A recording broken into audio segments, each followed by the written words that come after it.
When is that retirement coming, Greg? Let's see, check the app today. Counting the hours?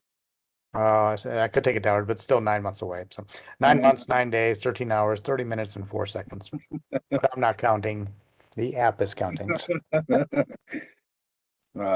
an accomplishment. See if I make it there. You can do it.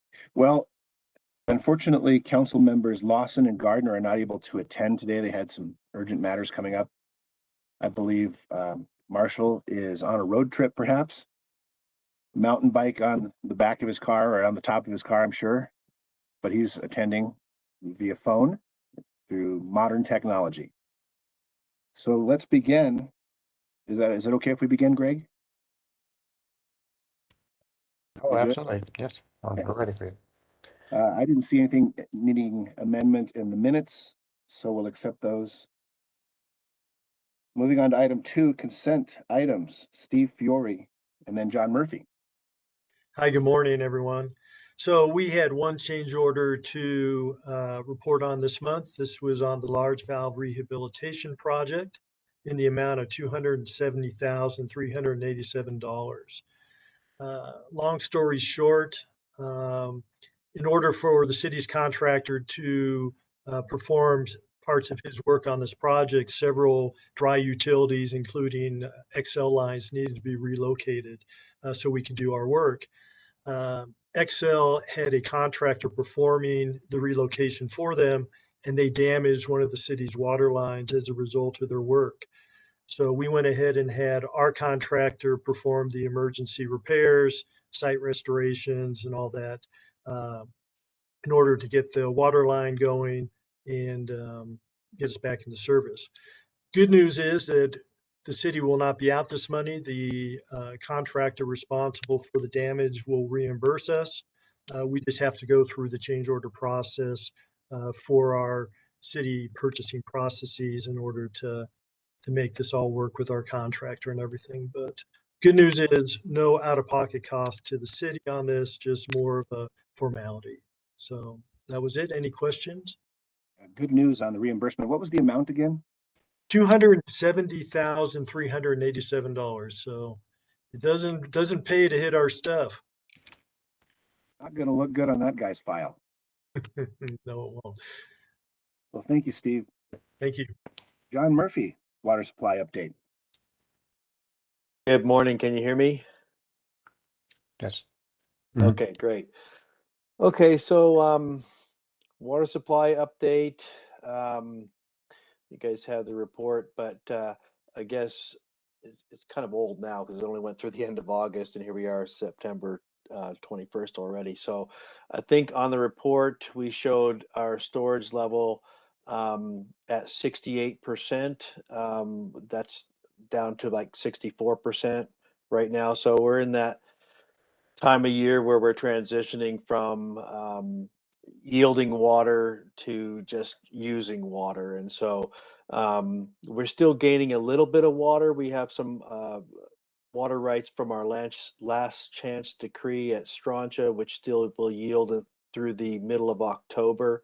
The flows on the South Platte River have dropped dramatically, as would be expected for this time of year. And so we're continuing to watch for opportunities to exchange any water from our metro effluent up to the top of the system at Strontia. But right now the flows out of Chatfield Reservoir are down to 5 CFS, so very low. So there's really no exchange potential there. But we get some rain, some storms. Sometimes that situation can change. So we'll continue to watch that and do what we can there.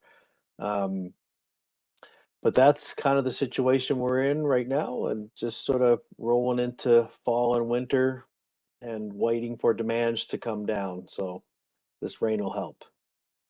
Yes. Thank you, John. You're welcome. I don't have any questions for you. Sam, would you like to take on this lengthy title of item 3? I would be happy to. Let me just get up my share so that we can have a few pictures for context. So the 22nd Avenue outfall drainage improvements at Westerly Creek. Let me know when you can see my screen. Yes, I see it. Perfect, thank you. As always, I include a slide in my presentations to explain why we proceed through the IGA process.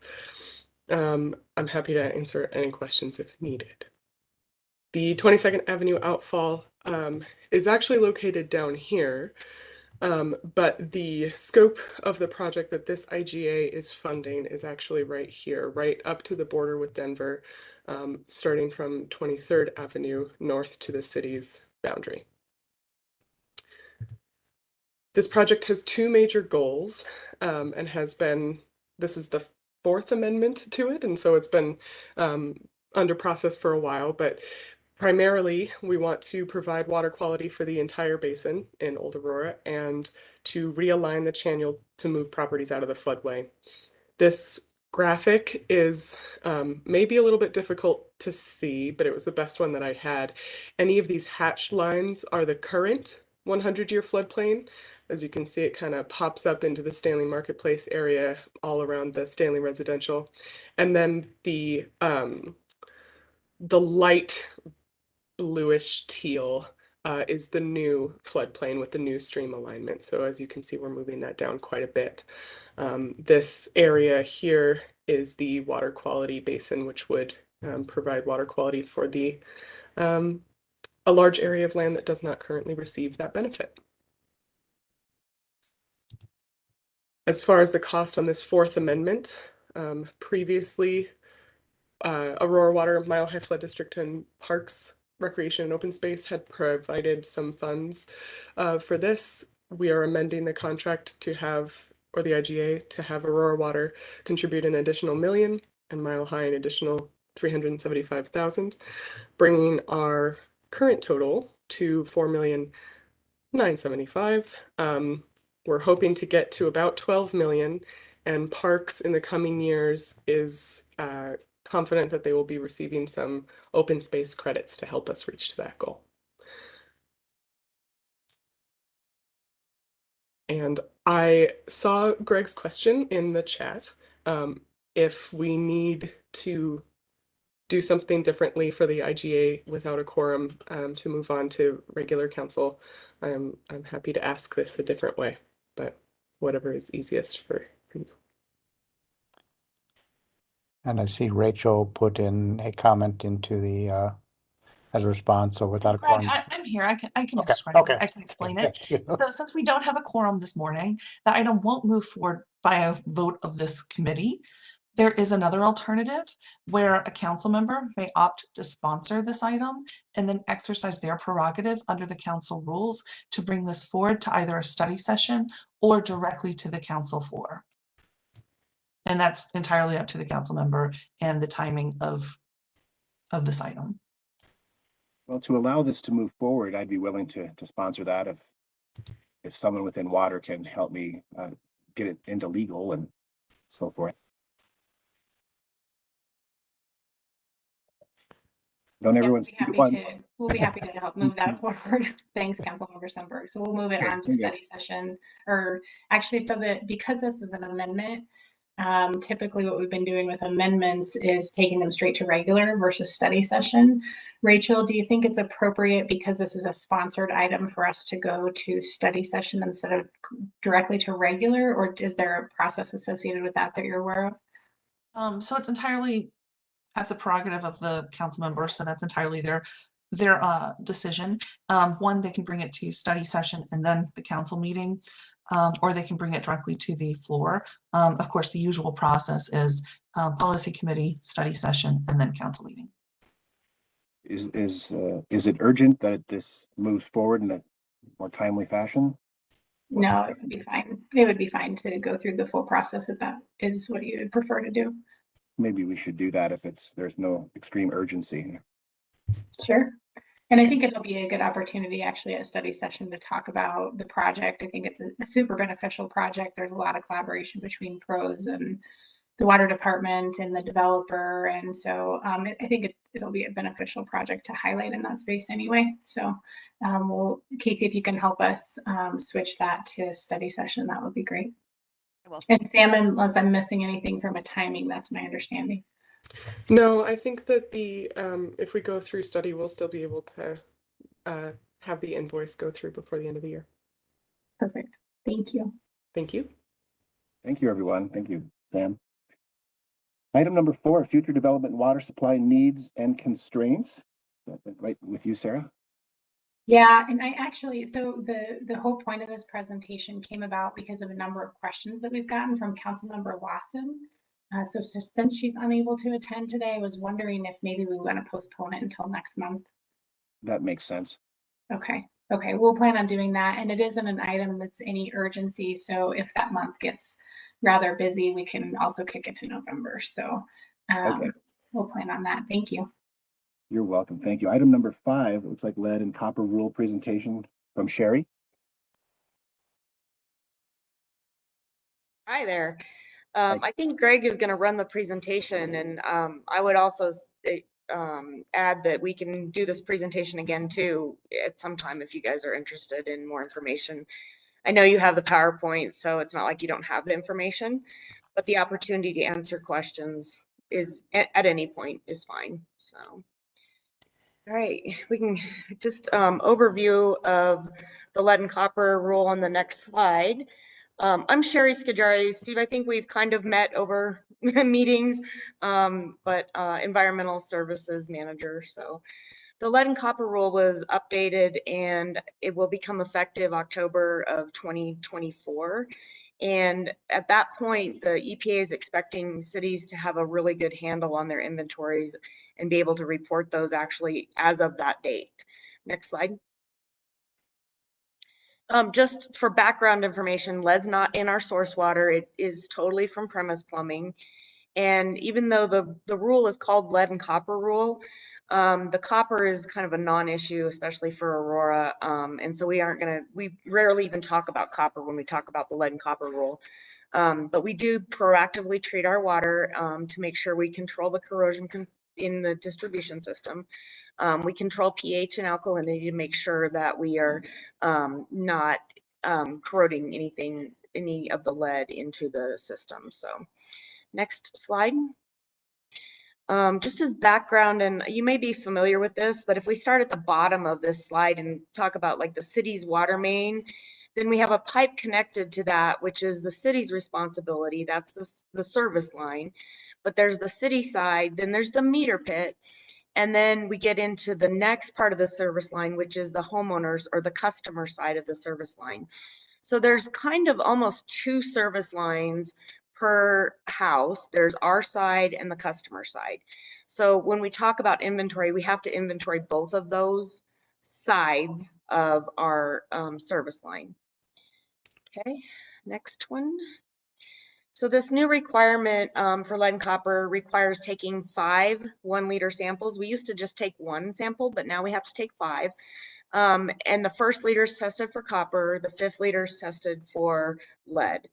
And to make sure we were compliant, and we wanted to, because the prediction was that 5th liter could have higher lead content than the 1st liter. So we wanted to be proactive and see where we would land. So we did last year, we did do 5 bottles for customers.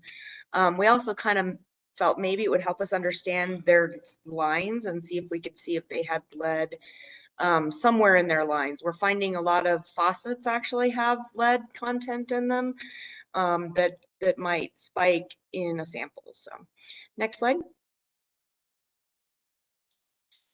So to do this, we decided we're going to target this area, and we sent out 5,797 postcards to these houses, and just to we did face-to-face conversations, and ultimately only 217 households participated in the sampling, but that was a really good pool, so we were excited about that. Except that it was really only 3% of the people that we touched, so that number is kind of low. But we also did offer a $50 gift card, so we did spend a little bit of money in order to get those 217 houses to participate. But ultimately, it really resulted in some good data for us to start with. So Next slide. And then this is showing you the data. So just to, I did sort of the numbers, and then I also did a picture. Some of us like to just look at a picture.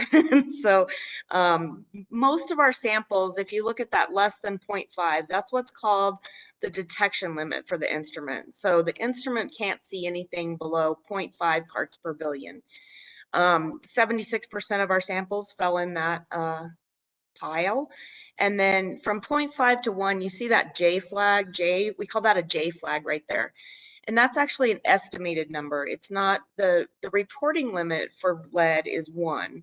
And so we are really sure that there was some type of lead from 0.5 to 1. There was probably some lead in there, but we aren't sure exactly what concentration. Once you get to 1, then you're really sure you've got a good number at that point. So in general, though, all of our samples were, or not all, 92% of our samples were under the reporting limit. And then if you look there going on up through the scale, we had 7 samples that were above 5 parts per billion. And then the highest sample we had was 8.53. The action level for lead is 15 right now. And then the new trigger level and the new rule is 10. So we're still under all of those regulatory numbers at this point. The other regulatory number that we have to pay attention to is that 90th percentile. And sorry, Greg, and we were at 1.3, so we were well below any of the action levels. So yeah, next slide. So we're evaluating houses that are older than 1954, so 1953 and older. Although we haven't found anything newer than 51, we wanted to be a little bit conservative and make sure that we were understanding our system really well. So, and we use this because this is the old part of Denver that Aurora kind of bought way back when. And Denver knows that they haven't found anything that was newer than 1951 either. So this is the area we're evaluating between 11th and 25th Avenue and east to west from Yosemite to Peoria. And you kind of see just in general kind of where that is in the city is what I call the older part of Aurora. Okay. There's a whole bunch of words here. You can read those. It's this galvanized is a new definition, galvanized requiring replacement. So if we go to the next slide, basically what I tried to do was give you an idea of how we would be looking at these. So there's the Aurora owned side, and then there's the customer owned side and the meter in between. So if Aurora has lead on our side, the customer has lead, that's kind of a no-brainer, right? That all needs to be replaced. If our side has lead and the customer has galvanized, that galvanized becomes replacement. GRR, galvanized requiring replacement. It's kind of hard to say, mouthful. So we would have to replace that line. If we don't know what that our side is, or if it's not lead, but we can't verify at one time it wasn't lead. And in this area, we don't really know for sure exactly if there was lead there. So in both of those cases, if the galvanized is on the customer side, we would need to replace that side of the galvanized as well. Does that make sense? Is that helpful? Hopefully. Okay. Yes, it is. Thank you. All right. Next slide. So the inventory, once we get all of that inventory complete, we have to put that on the website. And for customers, you and I, anybody, Greg could go up and click on it and see, I want to see where the lead is in Aurora. So the next slide, I think, has the map on that. And this is, again, that same area. And what the map will look like is all these little dots. At the current time, the yellow dots are the unknowns, the ones that we don't necessarily know exactly what we're dealing with yet. The green has been verified and we know it's not lead. The red would show us lead. The red would be lead or the galvanized requiring replacement. So we will have, that will be an actual customer facing map. We have our own as well that has a little more information, but this will be available to customers fairly soon, but for sure by the 2024 deadline. Next slide. So in 2018, we decided we had this area, we had 6,222 homes, and that may be lead service lines, right? So we've done ongoing efforts and we've crossed off about 1,200 of those. In that pool, we have 390 galvanized lines that are required replacements. 43 lead service lines have been located, and of those lead service lines identified on the customer side, only 25 of them have been replaced. So a lot of these, a lot of the customers are renters, and so the owner didn't necessarily want to replace the line because they were going to have to pay for it themselves. So that's something that we are looking at in how we're going to pay for these things and whether or not how that's going to work in the future. So next slide.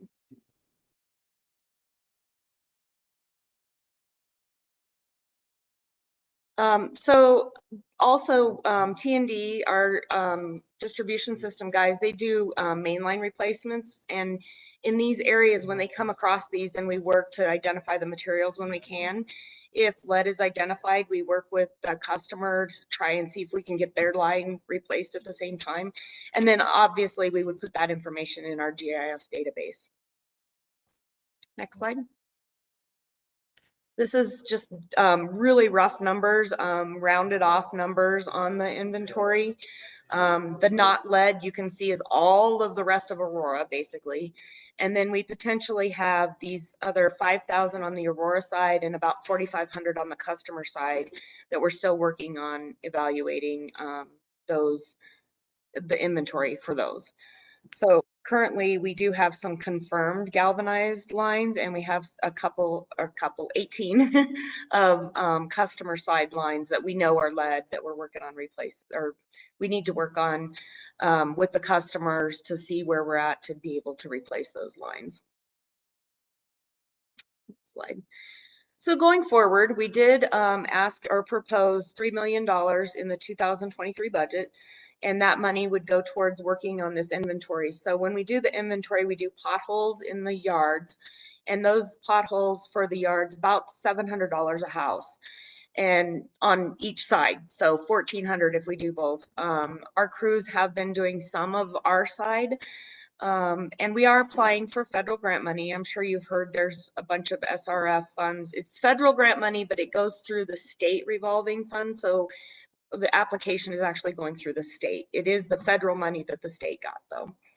The tricky part is that customer side authority and protections. When we work on that, that is customer owned. It's not ours.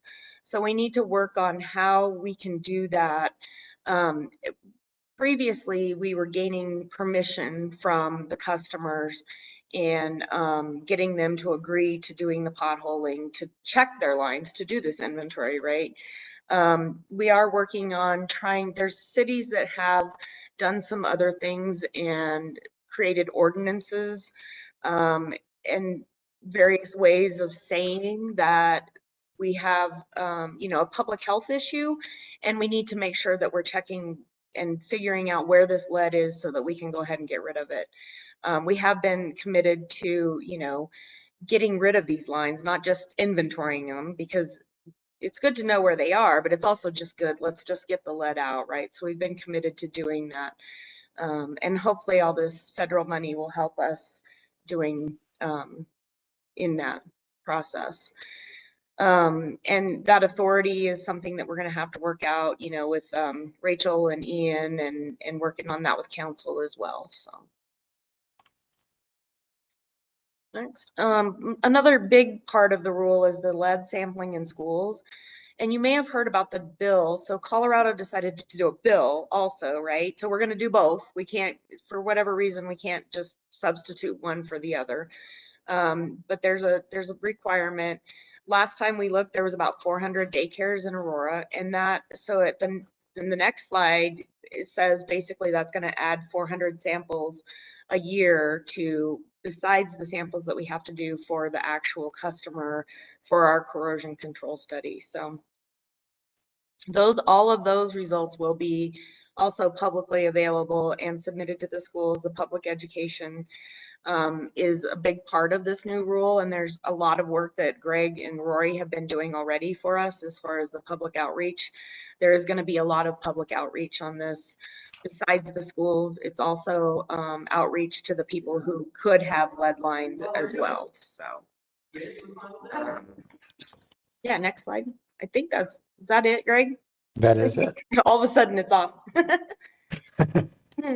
So yeah. Thanks for the presentation. I had a question about the average expense, but you answered that of replacing 1,400 for both. Yeah, that's for the potholing to do the inventory piece, but then to replace, they're $8,000 about. That price has kind of gone up since we did this last time. So each side, it would be a total cost is about $8,000. We're looking at that right now because we do have 3 houses where we've got lead on our side and lead on their side, and we're going to try to work on those customers and see how that process will work. But that's going to require some help. I'm sorry, is the customer expected to pay their portion, or the grant money take care of that? Right, we're hoping the grant money will take care of that Aurora will take care of it. Previously, we had done it on a income-based type of program. And now we're looking at the disadvantaged communities and the fact that most of these people, if they are renting, then we think we can use the funds through disadvantaged communities to be able to pay for their side as well. And because that's one of the biggest barriers is trying to get people to pay for that. That's just out of most people's budgets. It's not something that they, put in their monthly budget. So. And what is the physical process of this potholing? Is it a machine that does a certain circumference hole and knows when to stop before it hits a pipe? Right. So it's about a 4-inch hole. And so when they can do it with water or they can do it with air, and they basically, the dirt comes out, and then eventually you get to where the service line is, and they can visually inspect that service line and see if it's lead or not. So it's a little invasive. Sorry, go ahead. I'm sorry, how far down are these lines typically? It varies. Some of them I think are, about 18 inches. Maybe, not that they're not deep, but they have to be deep enough so they're not freezing either. So yeah. Okay. And with your environmental background, this is a separate question and topic. What about the concern and the reality of mercury in our water system or our lakes and supply water? I haven't seen a prevalence of mercury talk today in anything that we have in Aurora. I haven't seen any of that. Not a concern about mountain water or anything that we know of? No, it's not something that honestly we don't test for it frequently because we've never seen it, knock on wood. But yeah. Good. Excellent. Yeah. Thank you. Thanks for the presentation. Thank you. Bye, Sherry. All right, we're moving quickly through our meeting here. Item number 6, miscellaneous matters for consideration. I just wanted to thank, and I think I would speak for everyone on council and the mayor, for the water tour that we had recently. That was informative and excellent. We appreciate that. Thank you to Marshall and Sarah and Todd for attending my town hall meeting, which was potentially contentious, but I think their presence helped with some stability there. I appreciate that. Unless anyone else have any miscellaneous matters for consideration? No? Greg? Anyone? No? Awesome. So our next meeting then will be, let's see here, it's the 3rd Thursday of next month, and I don't know the exact date, but we'll see it on our calendars, of course. It's the 19th of October. Thank you very much. You're welcome. Let's see. So in near record time here, I think we've concluded our meeting. And thanks for all you do, water people, and have a great day. Thank you, Councilmember. Thank you so much, everyone. Bye.